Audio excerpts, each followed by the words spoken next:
One evening, as the sun began to set, Joseph invited Glory to take a walk along the banks of the serene Ocean River.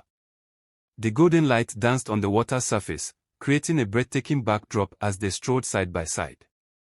Joseph's heart raced as he realized this was the perfect moment to share what he had been feeling for so long. He stopped walking and turned to face her.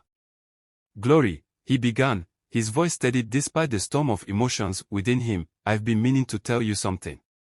She tilted her head slightly, her warm, curious gaze encouraging him to continue. "You've been more than a friend to me," he said, his eyes locked on hers. "You've brought light into my life, and for the first time, I feel like I have someone I can truly share everything with."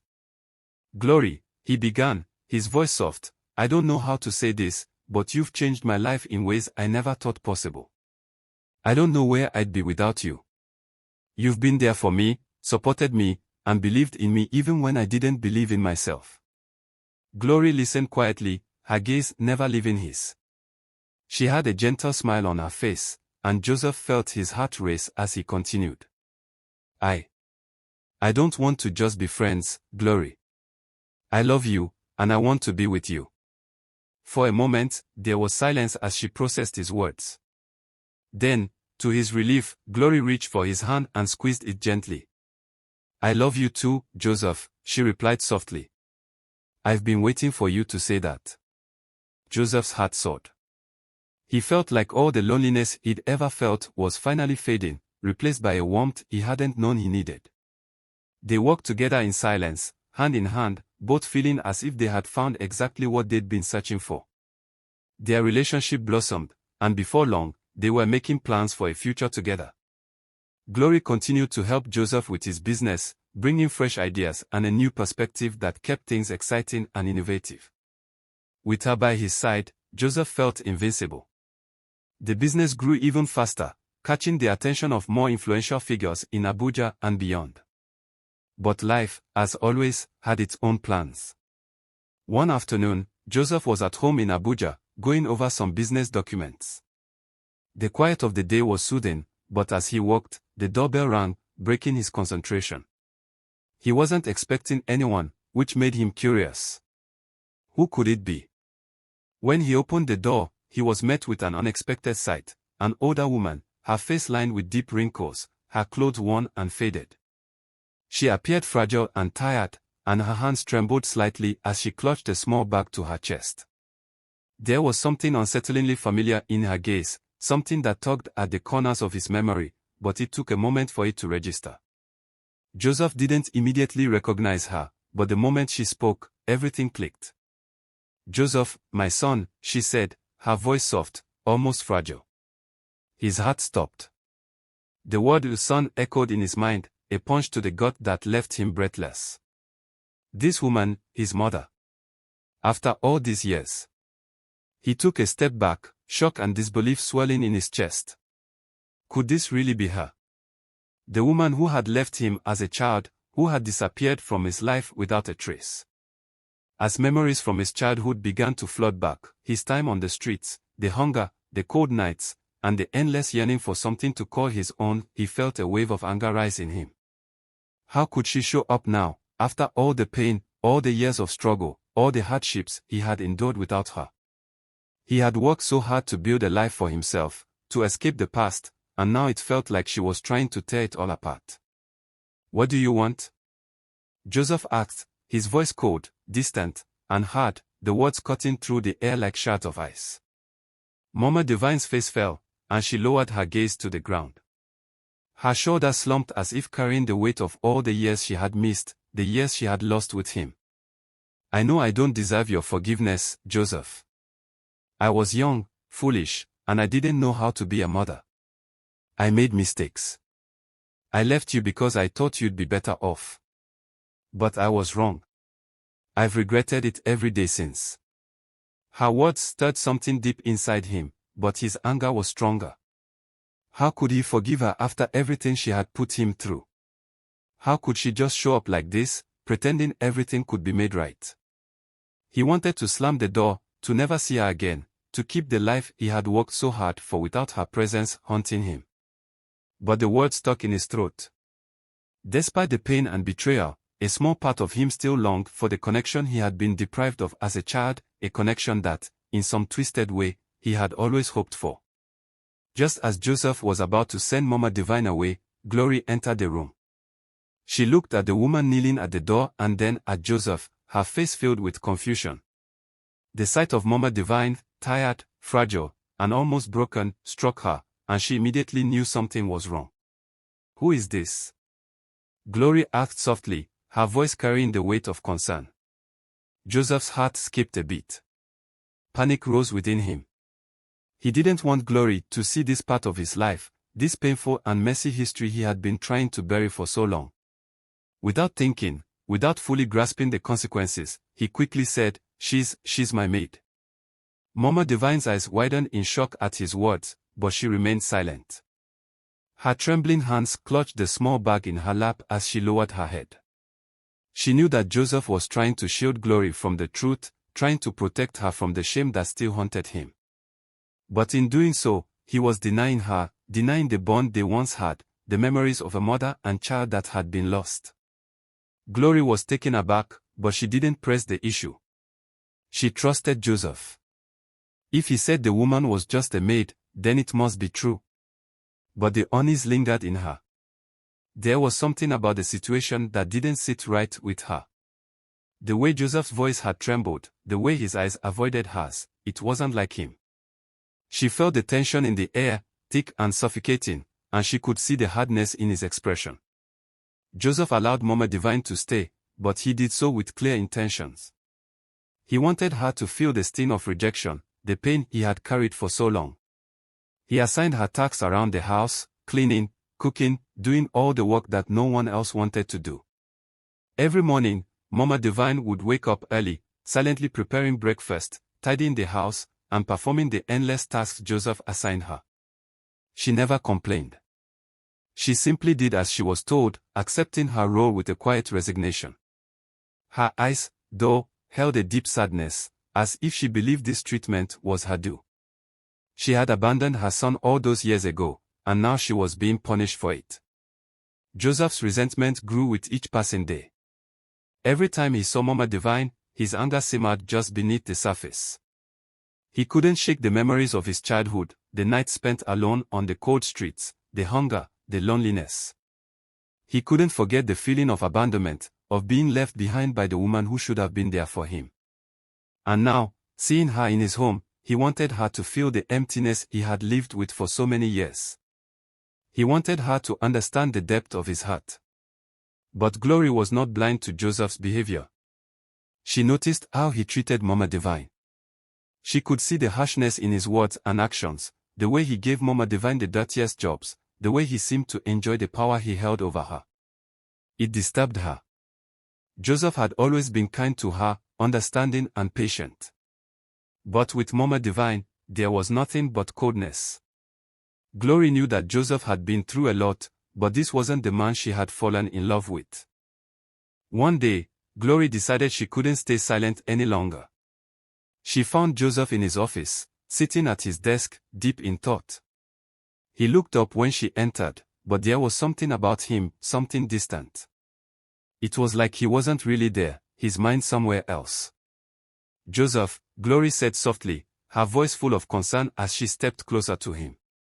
She placed a gentle hand on his shoulder, hoping to calm the storm brewing within him. "We need to talk." Joseph turned to face her, his eyes hard and unreadable. He didn't say anything, but Glory could feel the tension in the air.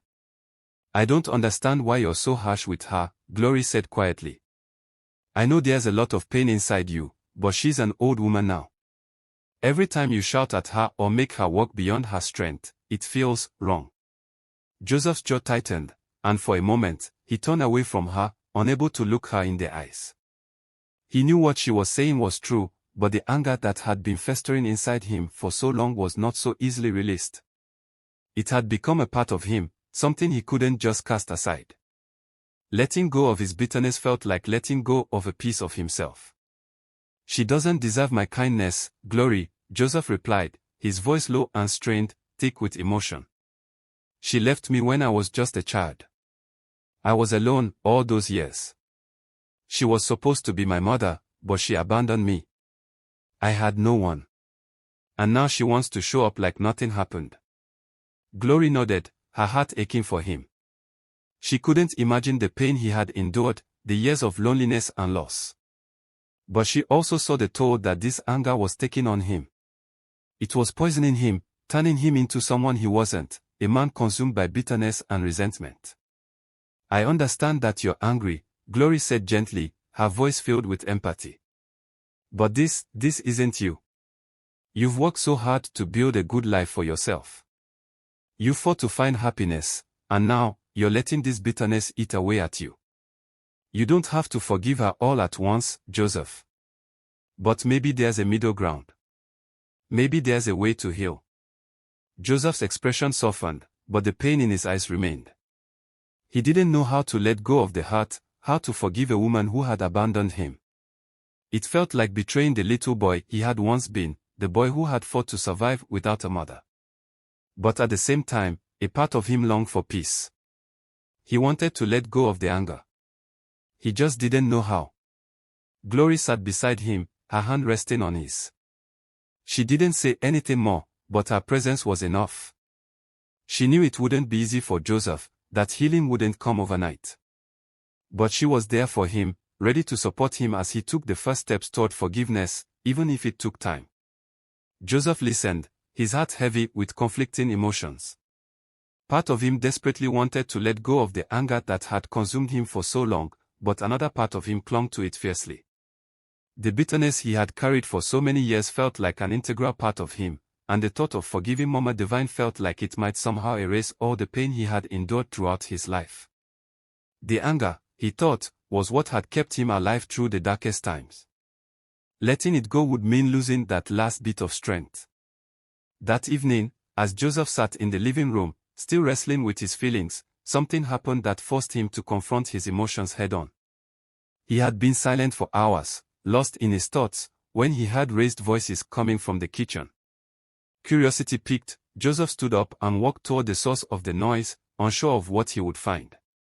As he approached, he heard Glory's voice, gentle but firm, as she spoke to Mama Divine. Mama Divine, Glory's voice rang out, I know things have been difficult, but you don't have to feel like you're just a maid here. You're family. You're part of this house. Joseph felt a sharp pang in his chest as he stood frozen in the doorway, listening. Glory's compassion was a stark contrast to the coldness that had taken root in his own heart. Mama Divine's voice quivered as she responded, and Joseph could hear the sorrow in her words. No, my dear. I don't deserve to be treated as family. I left Joseph when he needed me the most. I failed him. I have no right to expect forgiveness.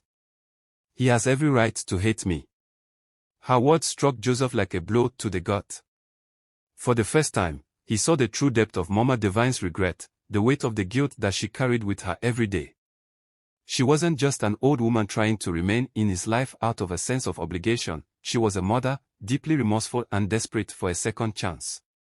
She had made a mistake, but in that moment, Joseph saw her pain, and it made his own heart seem so much more complicated. He didn't know what to think. His anger had always been a shield, protecting him from the emotional wounds he had suffered as a child, but now that shield was starting to feel heavy. Her words were forcing him to face a truth he had been avoiding for years. Mama Divine had never wanted to abandon him. She had made mistakes, just as he had. Could he forgive her? Could he let go of the resentment that had defined so much of his life? Glory, sensing the tension in the air, turned toward Joseph and locked eyes with him. Her gaze was soft, pleading, as she spoke the words that had been hanging in the air for so long. Joseph, I think it's time you both talked about what happened. Really talked. Joseph felt a surge of anger and pain rise within him, as though his emotions were trying to consume him. He didn't want to talk. He didn't want to face the memories, the confusion, the hurt. But Glory was right. Avoiding the conversation wouldn't change anything. The years of silence, of bitterness, wouldn't suddenly fix the broken bond between him and Mama Divine. It was time to confront the past. With a reluctant nod, Joseph acknowledged Glory's words. He felt the weight of the moment, the pressure to do something he wasn't ready for. But he knew, deep down, that this conversation needed to happen. He had spent too long running from it. Glory, seeing the pain in his eyes, gently backed away. She left the kitchen, giving Joseph and Mama Divine the privacy they needed. The silence that followed was deafening, and Joseph could feel his heart pounding in his chest. Every part of him wanted to retreat, to push this moment away, but he couldn't. He turned to Mama Divine, who was still sitting at the small table in the kitchen, her hands folded in her lap. Her eyes were downcast, her face etched with the sorrow that had become her constant companion.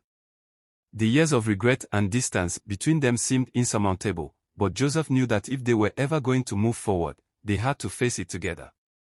"Sit down, Mama," Joseph said quietly, his voice breaking through the tension. He motioned to the chair across from her. Mama Divine slowly lifted her head, her eyes searching his face, as though she wasn't sure if she was allowed to take a seat. Joseph's heart ached as he saw the uncertainty in her expression. She was still so afraid, so unsure of her place in his life. But now, as they sat there in the quiet kitchen, the weight of the past hanging in the air, he knew it was time to face the truth. As she slowly sat down, Joseph took a deep breath, trying to steady himself. He wasn't sure where to begin. The pain of those years, the abandonment, the feelings of being alone, it all came rushing back to him. But he couldn't avoid it anymore. The time had come for both of them to speak the truth, to truly talk about what had happened. Joseph sat across from Mama Divine at the small kitchen table. The air was thick with tension, and the silence was almost unbearable. His heart felt heavy, the pain of the past still fresh despite the years that had gone by. But he had promised Glory he would listen, so he waited for Mama Divine to speak. Mama Divine, her hands trembling, stared at the table as if gathering her thoughts. She took a deep breath, her voice breaking as she finally began. "Joseph," she said softly, her eyes glistening with unshed tears, "I know I don't deserve your forgiveness, but I need you to understand why I did what I did. It wasn't because I didn't love you. I loved you more than anything in this world. But life was so hard, so unforgiving." She paused, clutching her hands tightly together, as if the memory of those days still had to recall. "I was just a young girl when I got pregnant with you," she continued, her voice shaking. "Your father, he left as soon as he found out. I thought my family would stand by me, but instead, they rejected me. They called me a disgrace, said I had shamed them. I had no job, no money, no friends to turn to. Everywhere I went, people looked at me with disgust. I felt so alone." Joseph's throat tightened as he listened. He had spent so many years hating her, imagining that she had abandoned him without a second thought. But now, hearing her story, he could feel the weight of her pain.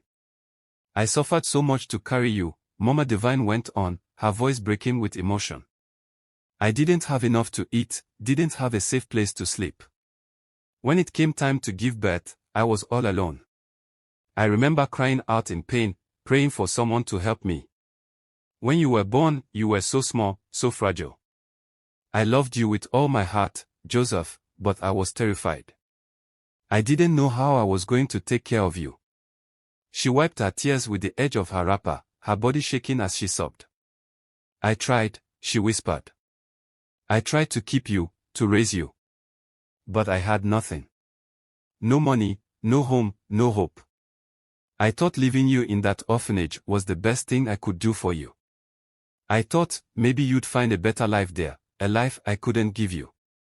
But it was the hardest thing I've ever done. I cried every day, Joseph. Every single day." She looked up at him then, her eyes filled with desperation. "I didn't purposely abandon you. I didn't stop loving you. Please believe me. I've regretted it every moment of my life. I know it's hard for you to forgive me, but I'm begging you, Joseph. Please, find it in your heart to forgive me." Joseph sat silently, his emotions a whirlwind inside him. He had spent so many years building walls around his heart, protecting himself from the pain of her abandonment. But now, Seeing her like this, broken and filled with regret, those walls began to crumble. "Mama," he said finally, his voice hoarse with emotion. "I suffered. I passed through so much difficulty.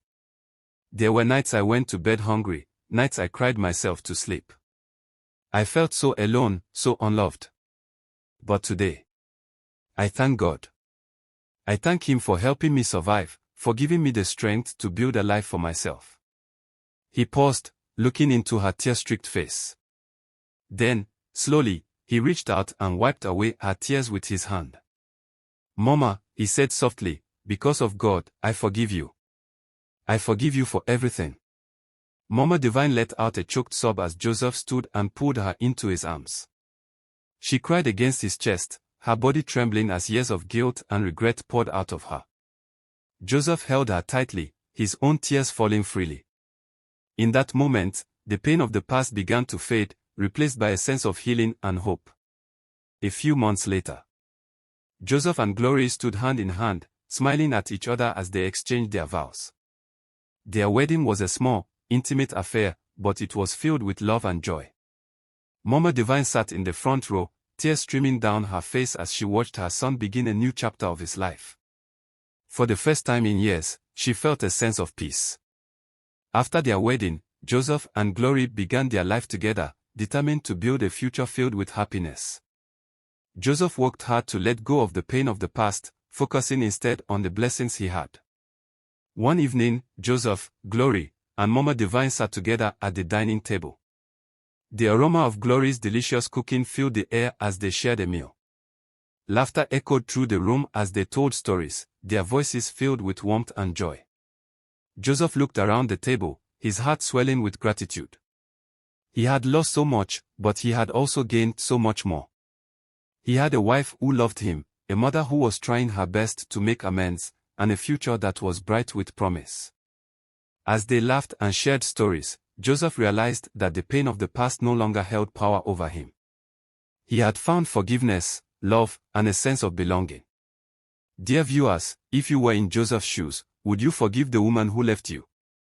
Do you believe in second chances and the power of forgiveness?